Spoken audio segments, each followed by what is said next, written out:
Speak English like a native. Be one listening practice Gadehi. I'm Marcos, and I'm thrilled to invite you on an incredible adventure, learning English like a native.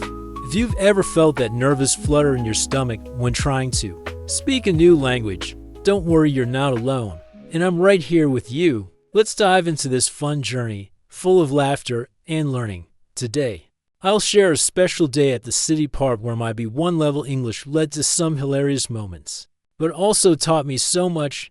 Picture the fresh scent of grass, the sound of kids playing, and the warmth of the sun on your skin. Grab a cold juice or a cup of coffee, and come along with me on this story that'll inspire you to speak English with courage and a smile. It was a bright spring Saturday, and the park was bursting with life. The sun shone fiercely, reflecting off vibrant green leaves, while the sweet smell of blooming flowers mixed with the buttery aroma of popcorn from a nearby cart. I decided it was the perfect day to practice my English. With my vocabulary notebook tucked in my pocket, my mission was clear: have a conversation in English, even as a beginner. I spotted a group of friends playing frisbee, their laughter echoing through the air. This is my chance, I thought. With a shy smile, I approached and said, "Hi, can I play with your big?" The group burst out laughing, and the guy kindly corrected me. "It's a disc, not big." My cheeks burned, but their warmth made me feel welcome. Tip 1. Don't be afraid to make mistakes, laugh them off and learn from them. I joined their frisbee game, feeling the cool breeze on my face as the disc soared through the air, eager to impress. I tried again. This is fun, like a pig flying. I meant bird, but I mixed up the words. The group roared with laughter, and a girl named Sarah, with a soft American accent, said, "Pigs don't fly, Marcos, but birds do." The sound of the frisbee slicing through the air and the distant trickle of a fountain created a relaxed vibe. I realized mistakes are just part of the process, especially in a lively place filled with colorful flowers and kids running around. Tip 2.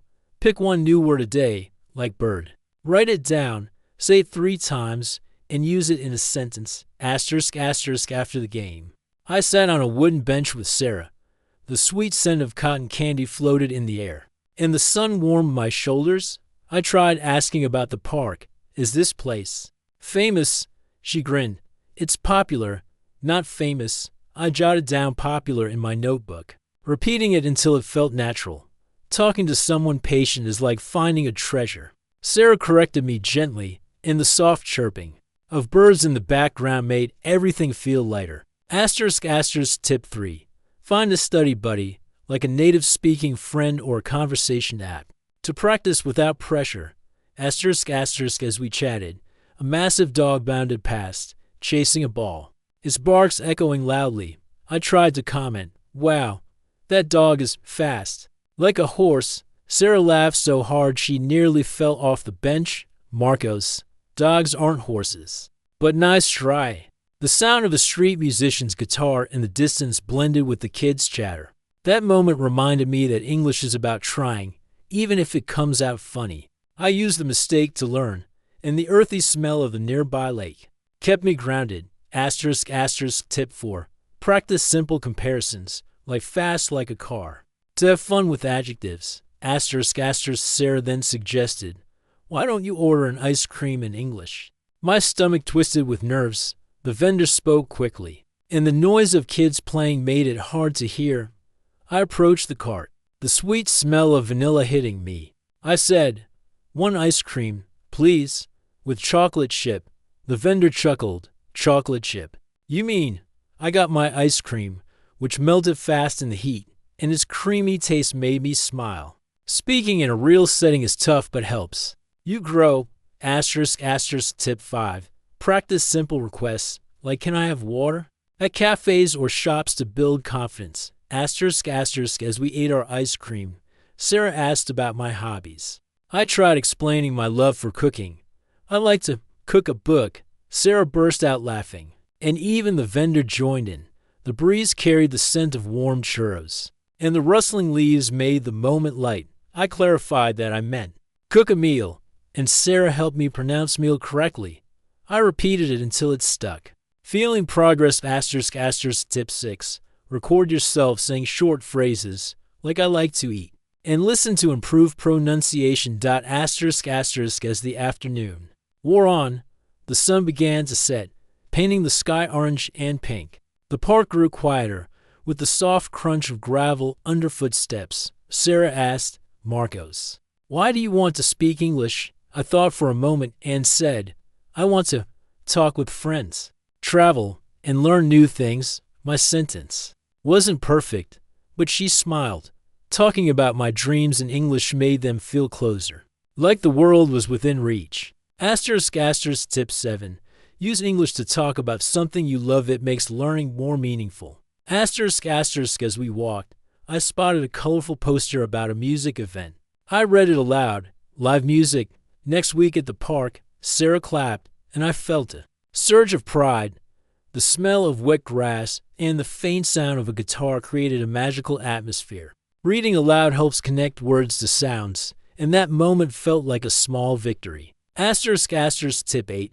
Read signs, labels, or ads in English to practice vocabulary in everyday life. Asterisk asterisk when the sky darkened, we passed a lake where ducks swam peacefully. I tried describing it. The ducks are happy in the water. Sarah corrected me. They're swimming, not happy. We laughed together, and the moon's reflection on the water seemed to cheer my effort. Each new word felt like a step forward, and the cool night air filled me with energy. Asterisk asterisk tip 9. Celebrate every achievement, like saying hello with confidence. Asterisk asterisk as we said goodbye, Sarah said, Marcos, you're doing amazing. Keep trying. Her words lingered as I felt the cool breeze on my face. The park, with its soft lights and cricket chirps, seemed to cheer me on too. Speaking English is like exploring a new world, sometimes confusing, but always exciting. Asterisk asterisk tip 10. Keep a vocabulary notebook and review 5 words a week to make them stick. Asterisk asterisk I walked home with a light heart, jotting down swim, meal, and popular in my notebook. That day in the park showed me that learning English is an adventure full of laughter and connections, whether you're young or old. Every attempt brings you closer to sounding like a native. The scent of flowers and the sound of laughter stayed in my mind, reminding me that English is about building bonds. That experience changed how I see English. It's not just about getting words right, it's about communicating with joy. Every mistake is a chance to learn, every conversation a step forward. If I, Marcos, can laugh off saying pig instead of bird, you can too. The key is to try with courage and a smile. So, whether in a park, a cafe, or even a job interview, dive into the adventure of speaking English. It doesn't have to be perfect, it just has to be you. Trying, laughing, and growing. Pick a new word, practice with a friend, and make every day a chance to learn. The world is ready to hear your voice in English, and I know you'll shine. The next morning, I woke up with the park's energy still buzzing in my veins. The sunlight streamed through my window, casting playful shadows on the floor, and the faint smell of fresh coffee from the kitchen pulled me out of bed. As I sipped my coffee, its warmth spreading through my hands, I opened my vocabulary notebook, flipping to the page with swim, meal, and popular. Each word felt like a trophy from yesterday's adventure. I decided to keep the momentum going.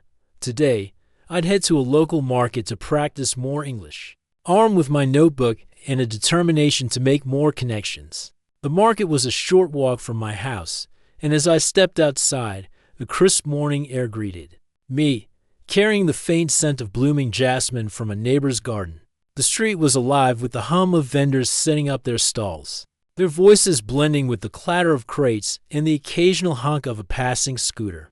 The market was a colorful maze of fruits, vegetables, and handmade crafts, with bright red tomatoes, glossy eggplants, and woven baskets spilling over with fresh herbs.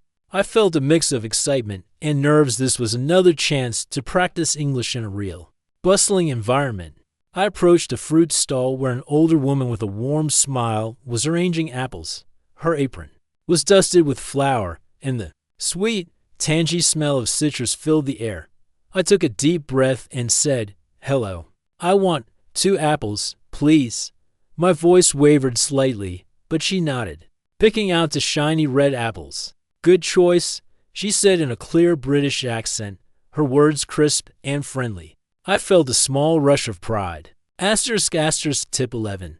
Start with simple transactions at markets or stores. Phrases like "How much is this?" build confidence fast. Encouraged. I decided to try a longer conversation. "Do you grow these apples?" I asked, hoping to sound natural. She smiled, wiping her hands on her apron. "No, love. These come from a farm nearby. Want to know a secret? The best apples are the ones with a bit of green. They're crisp." Her words were quick, and I had to focus to catch them, but her kindness made it easier. I repeated "crisp" in my mind, adding it to my notebook later. The chatter of other shoppers and the rustle of plastic bags created a lively backdrop, but I stayed focused. Tip 12. Listen closely to how natives use small words like love or mate to make your English sound more natural. As I moved through the market, I noticed a young couple selling homemade jams. Their stall was adorned with glass jars in shades of ruby and amber, the sweet smell of strawberries and peaches wafting toward me. I wanted to try something bold, so I said, "Hi, your jams look delicious. What is your favorite?" The woman, with curly hair and a bright smile, answered, "Oh, the peach one's my favorite. It's like summer in a jar." I didn't catch every word, but her enthusiasm helped me understand. I bought a small jar, repeating "peach" to myself. The clink of coins and the rustle of paper bags grounded me in the moment. Tip 13. Ask questions like "What's your favorite?" to start conversations and learn new adjectives. With my apples and jam in hand, I felt braver. I spotted a street performer juggling colorful balls. A small crowd gathered around him. The rhythmic thump of his juggling and the cheers of onlookers drew me in. I wanted to compliment him, so I waited until he paused and said, "You're very good juggler." He grinned, tossing a ball in the air. "Thanks, mate. Been practicing for years." His accent was thick, maybe Australian, and I had to listen hard to catch practicing. I wrote it down, feeling the market's energy fuel my courage. Tip 14. Compliment someone in English. It's a simple way to practice and spread positivity. As I wandered further, the market grew busier. The smell of grilled sausages mixed with the earthy scent of fresh herbs, and vendors called out their wares in a mix of languages. I stopped at a coffee stall, where a barista with a quick smile was pouring steaming drinks. The rich aroma of coffee beans made my mouth water. I practiced my order. "Can I have a small coffee, please?" He nodded, but then asked, "Milk or sugar?" I froze, unsure how to respond. I managed, "No milk, just sweet." He chuckled, adding a sugar packet. "You mean sugar, right?" I nodded, embarrassed but learning. Tip 15. Practice responses to follow-up questions, like milk or sugar, to prepare for real-life interactions. By noon, the sun was high, and the market was a whirlwind of colors, sounds, and smells. I sat on a bench with my coffee, watching people pass by, families laughing, vendors chatting, and tourists snapping photos. I opened my notebook and reviewed my new words: crisp, peach, practicing, sugar. Each one felt like a small victory, a piece of the English language I'd claimed. The distant hum of a street musician's harmonica mixed with the chat around me, and I felt connected to this vibrant world. Tip 16. Take a moment to reflect after practicing. Write down what you learned and celebrate your priors. Feeling bold, I decided to try one more conversation. I approached a stall selling handmade bracelets, where a teenage girl with bright blue hair was arranging her creations. The jingle of beads and the faint scent of lavender from a nearby stall filled the air. "These are beautiful," I said, pointing to a woven bracelet. She beamed, "Thanks. I make them myself. Want to try one on?" Her words were fast, but her smile gave me confidence. I tried it on, stumbling through a compliment. "It's like art on my hand," she laughed, correcting gently, "On your wrist, you mean?" I added wrist to my notebook, grinning. Tip 17. Use compliments to practice descriptive words, like beautiful or amazing in real settings. As I left the market, the sun was softer, and the crowd began to thin. The smell of fresh bread lingered in the air, and the sound of a vendor's laughter followed me. I felt different, more confident, more connected. The market, like the park, was a classroom without walls, where every mistake was a lesson and every conversation a step toward fluency. I realized that speaking English isn't just about words, it's about sharing who you are, even if it's messy or imperfect.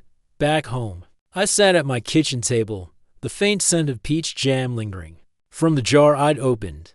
I wrote a sentence in my notebook. Today, I spoke English at the market and learned new words. The act of writing it down made it real, like planting a seed for tomorrow's growth. I thought about Sarah's encouragement in the market, vendors' kindness. Each interaction was a thread in a bigger tapestry, weaving me closer to the English-speaking world. The next day, I decided to take my practice online. I joined a language exchange app, the glow of my phone screen lighting up my room as evening settled in. The app connected me with Emma, a college student from Canada. Her voice came through my earphones, clear and cheerful, with the faint sound of rain tapping her window in the background. I introduced myself. Hi, I'm Marcos. I like to learn English and cook meals. She laughed, not because I messed up, but because she loved cooking too. What do you cook? She asked. I described my favorite dish, stumbling over words like spices and sizzle. The soft hum of my fan kept me cool as I focused. Tip 18. Use language apps to practice with native speakers. They're patient and make learning fun. Emma and I talked for an hour, sharing stories about food and travel. I told her about the park and the market, trying to describe the smell of flowers and the sound of kids. She taught me the word fragrance for smell and laughed when I said kids are loud like drums. Her corrections were gentle, and the rhythm of our conversation felt like a dance. I added fragrance and rhythm to my notebook, repeating them as the moon rose outside my window. Tip 19. Talk about sensory details like smells or sounds to practice descriptive words and make conversations vivid.